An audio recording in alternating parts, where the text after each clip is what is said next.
Exercise ചെയ്ത് കഴിഞ്ഞാൽ ഞങ്ങളുടെ സ്കിന്ന് ഫിറ്റ് ആവുമോ എന്നതിന്റെ 7th എപ്പിസോഡിന്റെ 3rd പാർട്ടാണ് ഞാൻ ഇപ്പം പറയാൻ പോകുന്നത്. പിന്നീട് പ്രത്യേകിച്ച് ശ്രദ്ധിക്കുന്ന റൊസേഷ്യ പേഷ്യൻസ്.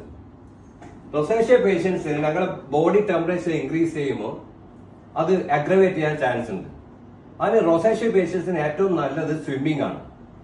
അപ്പോൾ അതിന് വെള്ളം ഞങ്ങളുടെ സ്കിന്ന് കൂളായിട്ട് കീപ്പ് ചെയ്യും. പിന്നെ വേറൊരു എക്സീമ സോറിയാസിസ്, അവർക്കും ചിലപ്പോൾ ഫ്ലെയറപ്പ് ആകാൻ ചാൻസ് ഉണ്ട്.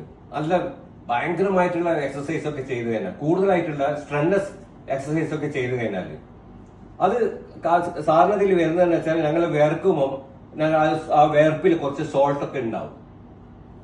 പിന്നെ മോയ്സ്ചറൈസ് ചെയ്യുക, ഞങ്ങളുടെ കാലും കൈയൊക്കെ മോയ്സ്ചറൈസ് ചെയ്യുന്നതല്ല. പ്രത്യേകിച്ച് ഞങ്ങളെ മടക്കുകളിൽ അണ്ടർ ആംസ്, ഗ്രോയിൻ അവിടെയൊക്കെ മോയ്സ്ചറൈസ് ചെയ്യുന്നത് നല്ലതായിരിക്കും. പിന്നെ എക്സസൈസ് ചെയ്യുമ്പോൾ കൂൾ എൻവയോൺമെന്റ് ചെയ്യുന്നതായിരിക്കും നല്ലത്. അപ്പൊ വേർപ്പ് കുറവായിരിക്കും.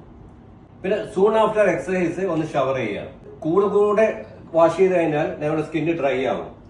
അപ്പോൾ അത് എക്സിമയും സോറിയാസിസും അഗ്രവേറ്റ് ചെയ്യാൻ ചാൻസ് ഉണ്ട്. That's all for today.